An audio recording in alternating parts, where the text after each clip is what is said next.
Hey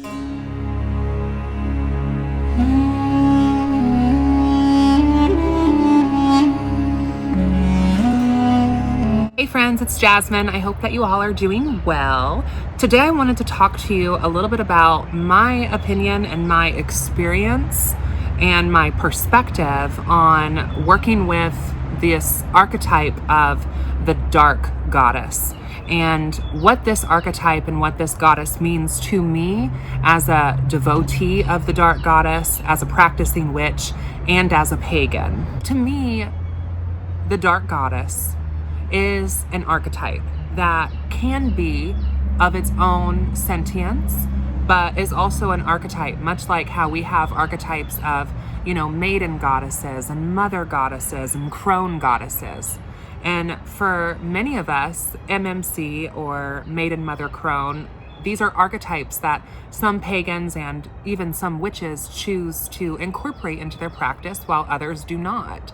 This video is going to be about my practice and is going to be about my spirituality, how I interpret the divine, how I work with the divine, and it's a reflection of mine alone. I do not, think to represent the entire craft community. I do not think that I represent everyone's opinions. These are my opinions. And I just want to make that clear too, that this is all coming from my own experience, my own practice, my own spirituality, and my own interpretation of the divine.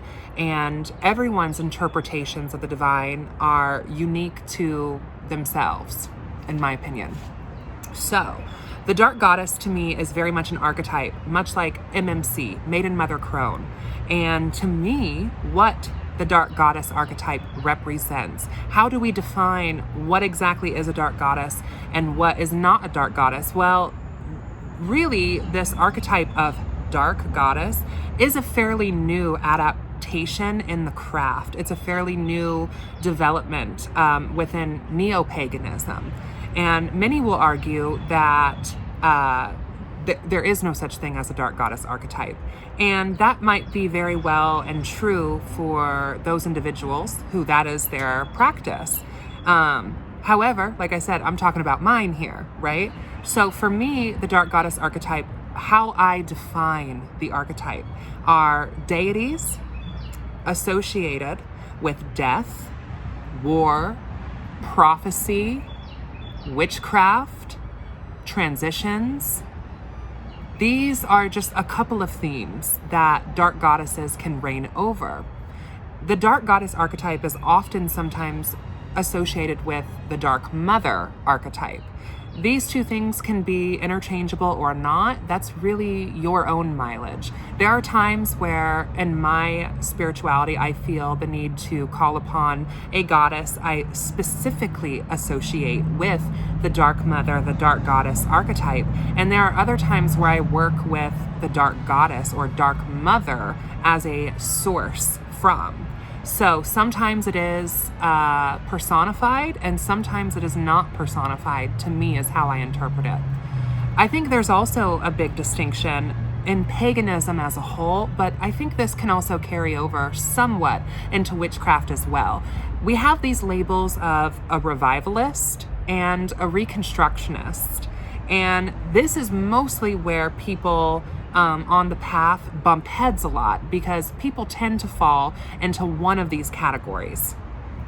A reconstructionist is someone who seeks to essentially completely reconstruct ancient religions or practices and seeks to practice them as authentically historical, like practice them as authentically historically accurate as possible. That came out weird, but you know what I'm trying to say.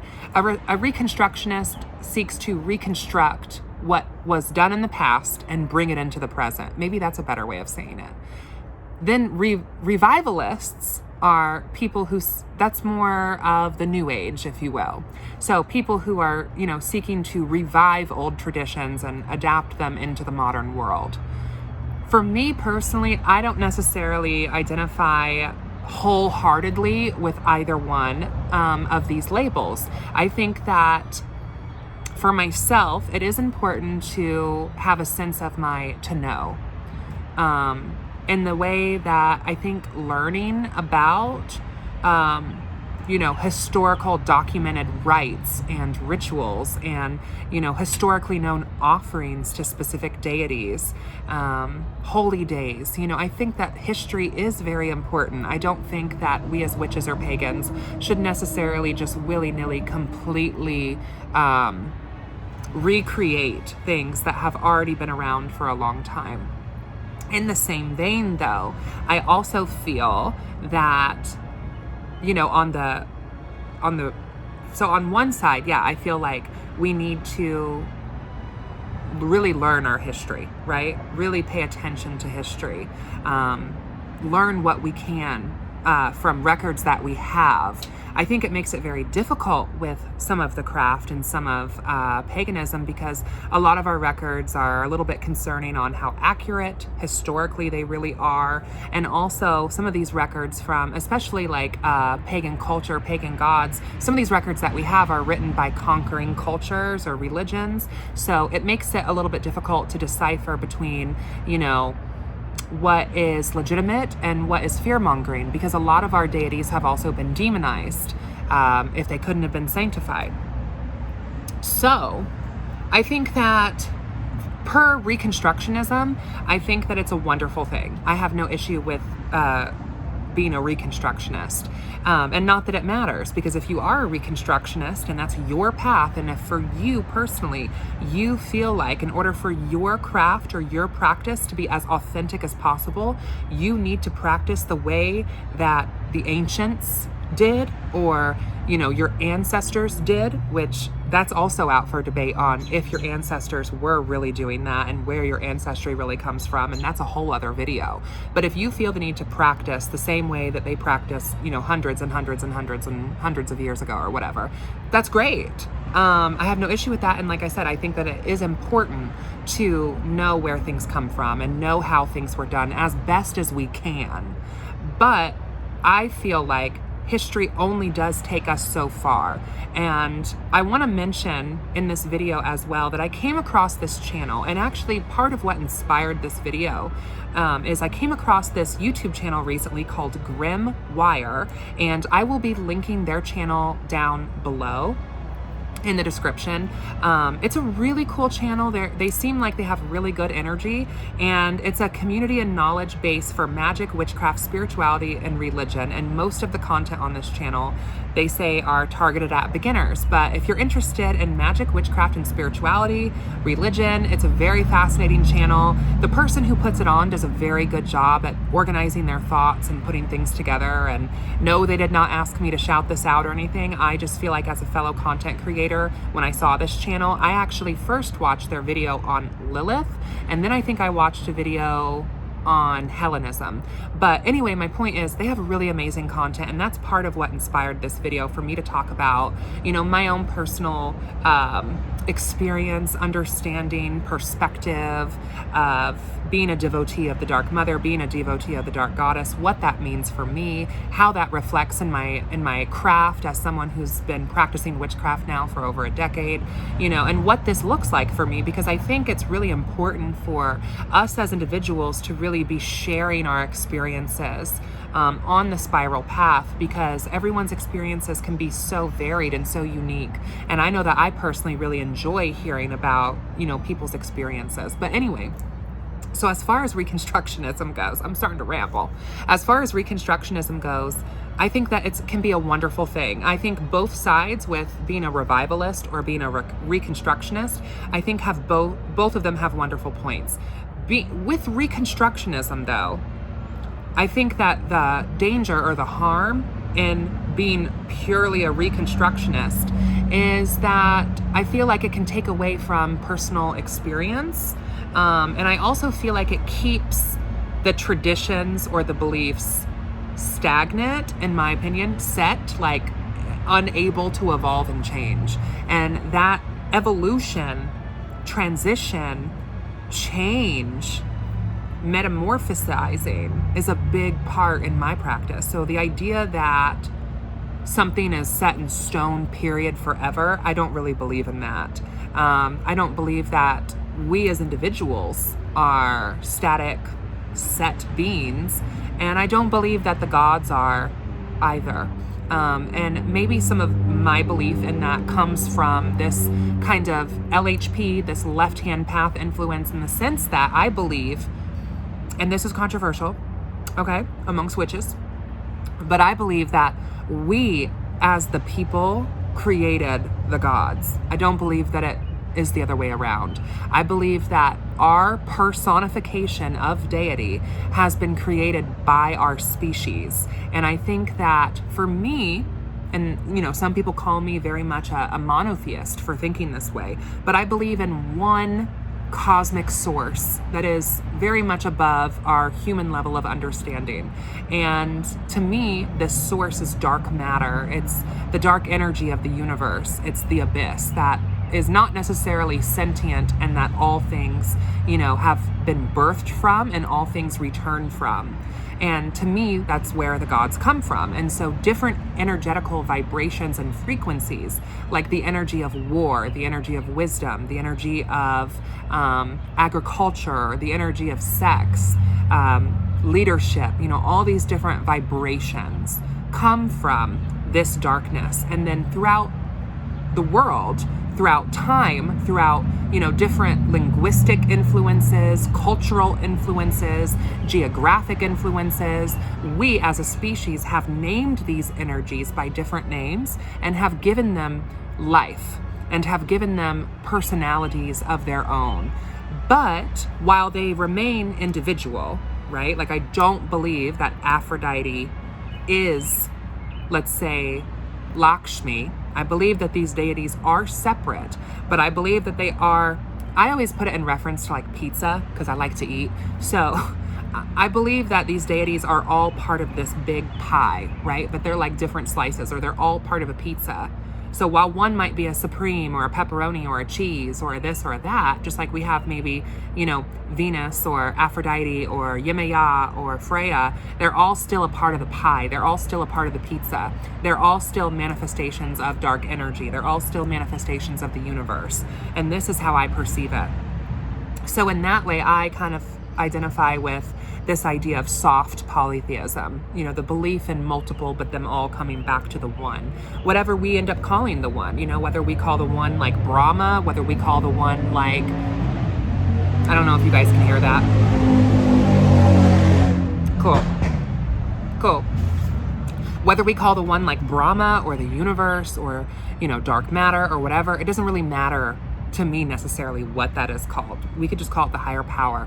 But I also believe that we as humans, we as mortals, allegedly, are manifestations of God. So I believe that you and I, myself in this video who you're watching right now, and you who are watching me, and everyone else, no matter how holy and righteous or how unholy and blasphemous they are, no matter what they do, be it good or bad, every single person and every single thing is a manifestation of the divine.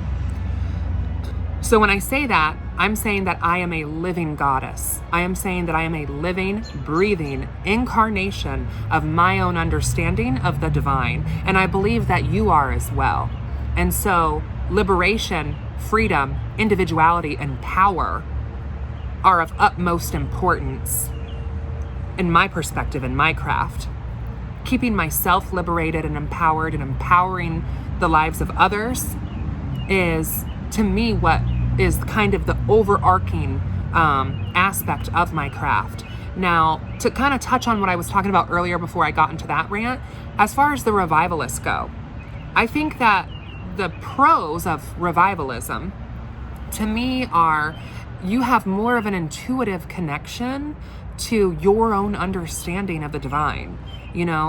I saw this funny meme on Facebook not too long ago where it was talking about how traditions are just rules written by dead people. And I kind of vibe with that, to be honest.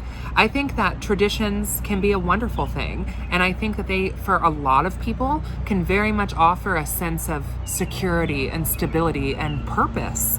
And wisdom, like when people have questions and they're seeking answers, they can look at their traditions or their holy texts, and they can go to those for solace and security.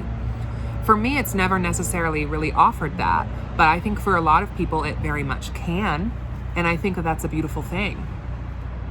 I think that the con with being a revivalist is that you, in my opinion, it is important to know where things come from and how they got here. And it's also okay for things to evolve. And that's the con for me about Reconstructionism. The video that I was watching about Lilith, actually, from GrimWire, that I was telling you guys about, is incredible. I think that they did a really good job of putting that video together. I actually listened to the video on a long drive that I had earlier today, and I really, really enjoyed it. Like 10 out of 10 would recommend. And I enjoyed how the content creator talked about how this concept of Lilith kind of was born into humanity's consciousness, and how Lilith has grown as an archetype herself, but also as a spiritually sentient entity. Because there's also this idea of, there's plenty of witches who are very atheistic, right? Who they don't even recognize necessarily the divine, but they work with deities as archetypal.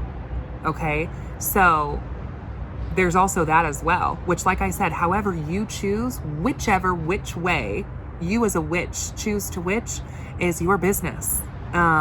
And that's between you and your higher self, or that's between you and the gods, as far as my opinion goes on the matter. But yeah, the video was really nice, and it kind of showcased how Lilith over time has evolved from, being an ancient goddess to then, being this horrible, or being Adam's first wife, to being like this horrible, nasty demoness and mother of demons.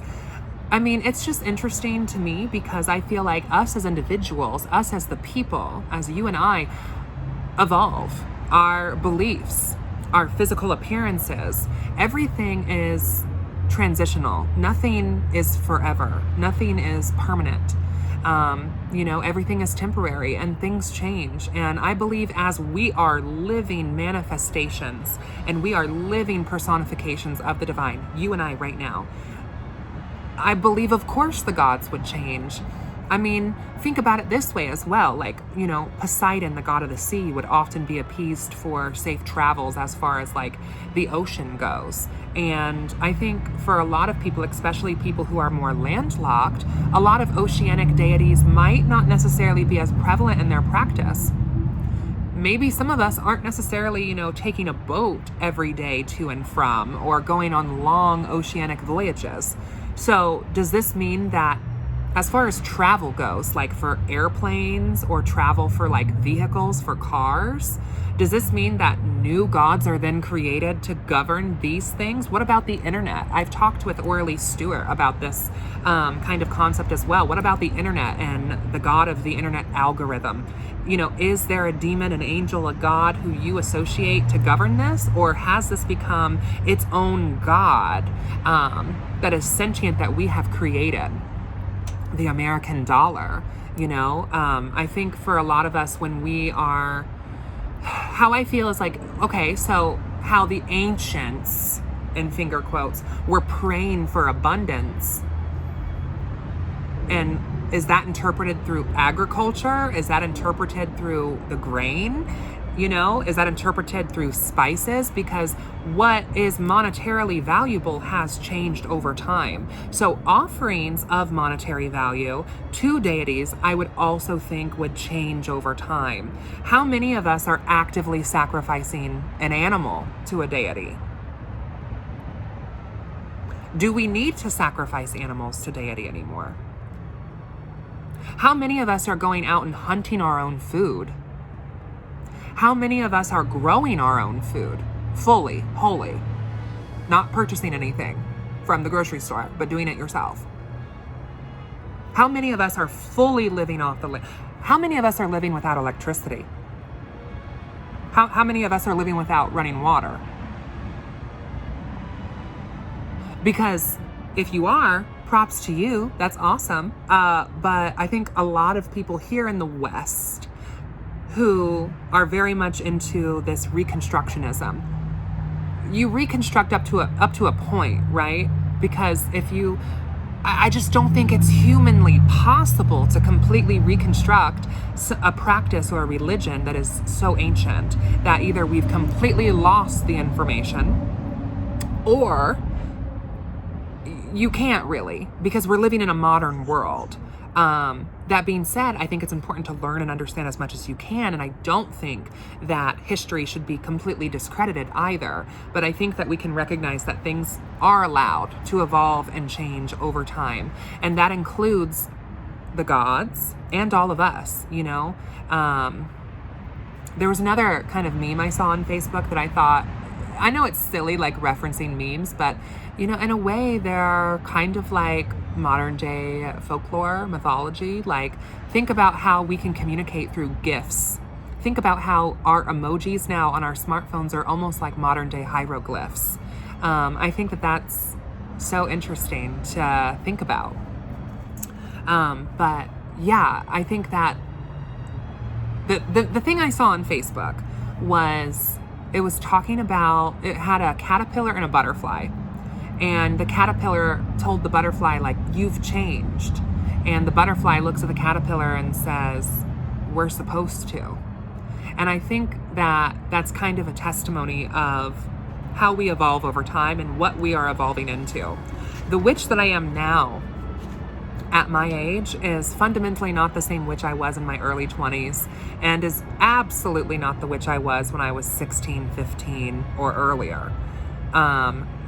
And I think that things change. I think the person I was at my age now versus in my early 20s is also a totally different person. You know, I feel like most of us, we go through so many transitions and changes in our lives, life and death and rebirth cycles in our lives, that I feel it's almost unfair to hold gods to the standard of they're forever set in stone, because I believe we are the gods.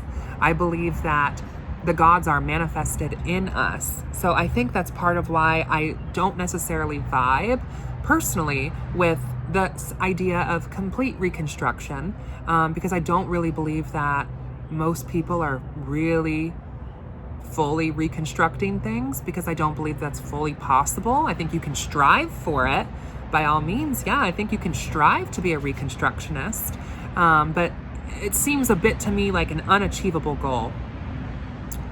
I also think that that limits our individual experiences and communication. And I also think that the issue with being a revivalist is a lack of education or any real tradition. So I feel very, very stereotypically Libra on the fence about this whole matter, which I'm sure is unsurprising. But I think that my whole point for me is that we are the gods. I believe that we have created the gods, and I believe that we are living physical manifestations of God. Everybody, you and I. And I believe that we should treat ourselves that way. We should recognize the divine of our self, right? Like honoring the goddess, God, the deity within, I think is something that's very important. And recognizing your divine power and authority that you have as a living deity is something that no amount of monetary, means or books can give you or buy you or show you. It's something that you tap into from within. So anyway, I hope that some of this has made sense. I know that I've kind of rambled a little bit, but I just kind of wanted to share some of my experience on, what the dark goddess, what the dark mother means to me, how I interpret it as a witch, how I interpret it as a pagan. And I definitely want to say a big thank you to all of the new subscribers. I think we're almost at like 2,000 now, which I know to some people may not seem like a lot, but to me, that just seems crazy. And I'm so humbled and flattered, and like it's kind of weird to think that there could be like 2,000, almost 2,000 people in a room watching me and what I have to say. Like that's a little nerve-wracking sometimes, But it's cool nonetheless that the channel has grown over the years, and I really appreciate all of your guys' feedback and support. And please make sure to subscribe to my channel if you haven't already, and give this video a like or a dislike. You know, any sort of engagement just helps my channel more be found within the algorithm, the YouTube gods, if you will, which I'm not always in great favor with here on YouTube. So if you could support your girl, I'd really appreciate it. And don't forget to check out all of my links down below. I have my link for my Patreon as well. If you're interested in getting in on a little bit more unfiltered and intimate content, you can check that out. And I'll also be linking GrimWire's channel as well. Definitely go check out their channel. They have some really amazing content. And until next time, blessed be.